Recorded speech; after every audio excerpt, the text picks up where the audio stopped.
What's going on, guys? Keith Lamberth here with the Week 7 KFL preview. I'm with John Ferreira of the Massachusetts Maulers, the defending 2021 KFL Cup champions. John, tough start to the season so far this year. I don't think things have quite got off like you guys had intended. I know Derek Brundle hasn't been able to fish, but let's not talk too much about that. Let's talk about the guys that has been on the water and what's your take on the season so far? So far, it's definitely been a grind. Nothing's been easy. Just most of our matches have been neck and neck throughout the entire day, blow for blow, punch for punch. It's not like we've been, demolished by any team out there. It's always been a close race.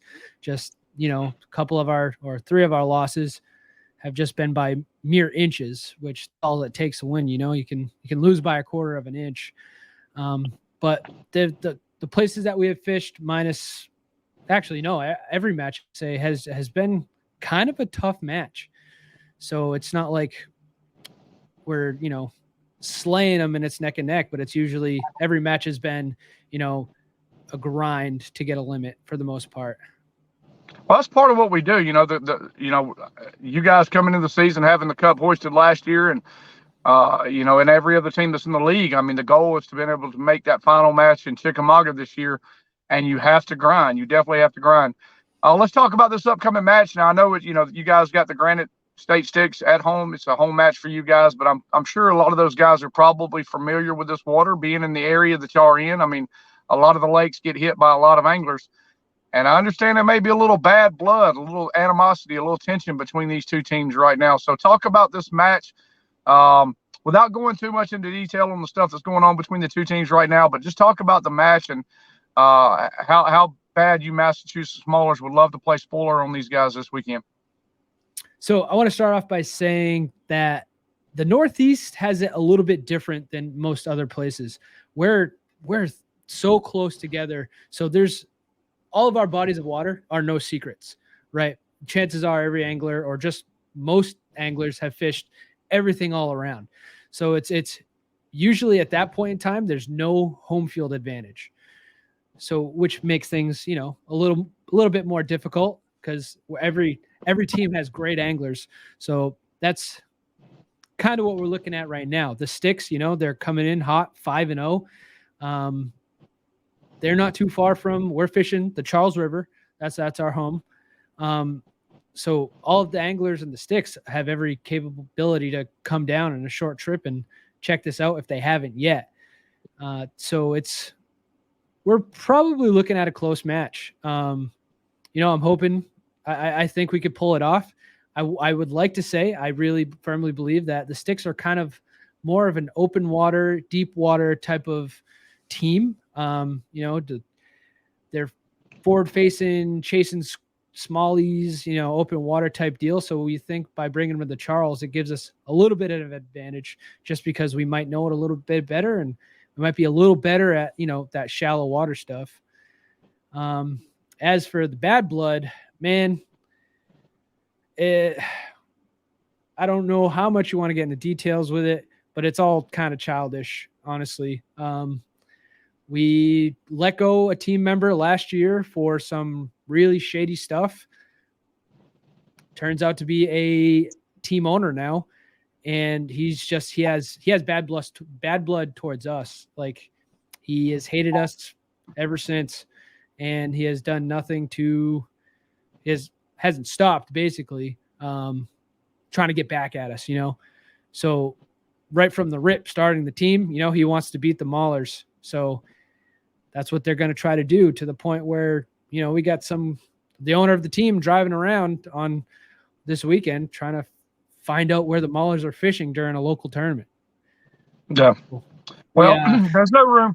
I mean, there's no room for that, that kind of stuff in what we're doing. We all love to fish, and, we're doing this as a sport. Yes, there's competition, but at the end of the day, you got to maintain integrity. And that's for every angler, myself and everybody else involved with the league, owners, just anglers.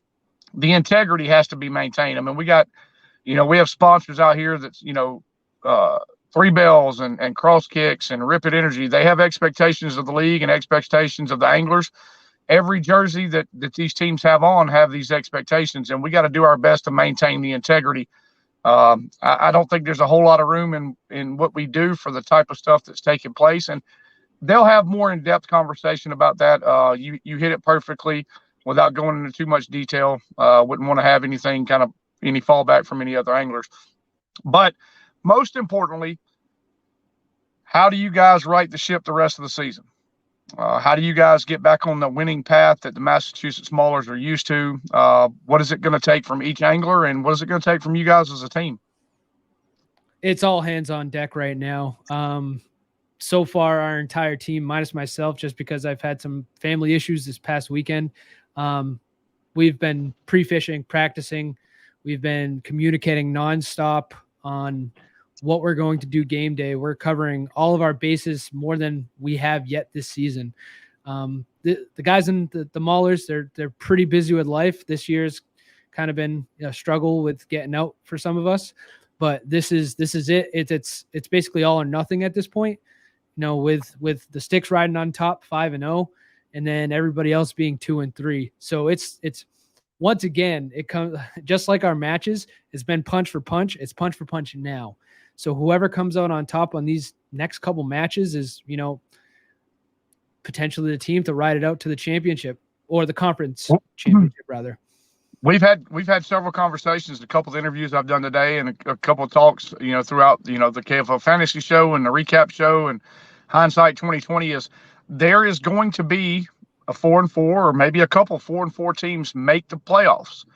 And then that's the goal, make the playoffs. You cannot get to Chickamauga without making the playoffs. So you guys are sitting at 2-3, a couple games behind in your division, but anything is up for grabs.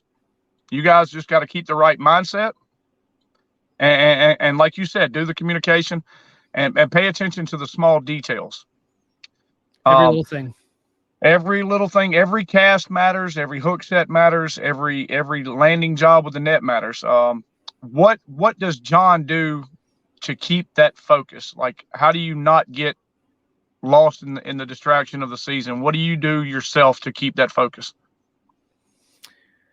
Just like any other tournament or trail series, is you got to put the loss or the win behind you. You take that win with you, you gain momentum. If you lose, then you got to figure out, why'd I lose? You have to, you learn from that experience. And that's as a mauler, I think we all do that very well. Like this past weekend or past matches, we won, but what could we have done better? We've talked about, like, hey, if we did this next time, we should do that. Like just learning from our mistakes or learning from our winnings. It works both ways. You never can't get down on yourself. You can't be like, oh man, this sucks. We're not doing well this year. It's so close right now that it's either you're in 100% mentally or it's going to be a weak link, Absolutely. Well, John, you said it perfectly right there. You got to continue to learn every day, learn with the wins, learn more with the wins than you do with the losses. Cause you gotta understand that losing is part of being able to win. Guys, great. I mean, look, I know the record doesn't show it, but it's been great to see you guys out on the water. John, I appreciate you taking the time to come on with me today. I want to wish you and the Maulers the best of luck this weekend against the Granite State Sticks. Tight lines and all of the safety out there on the water, guy. We'll be watching that leaderboard, and I'm sure you guys are going to do just fine this weekend. Thanks, Keith. Appreciate it. Thanks for having me on. Absolutely, buddy.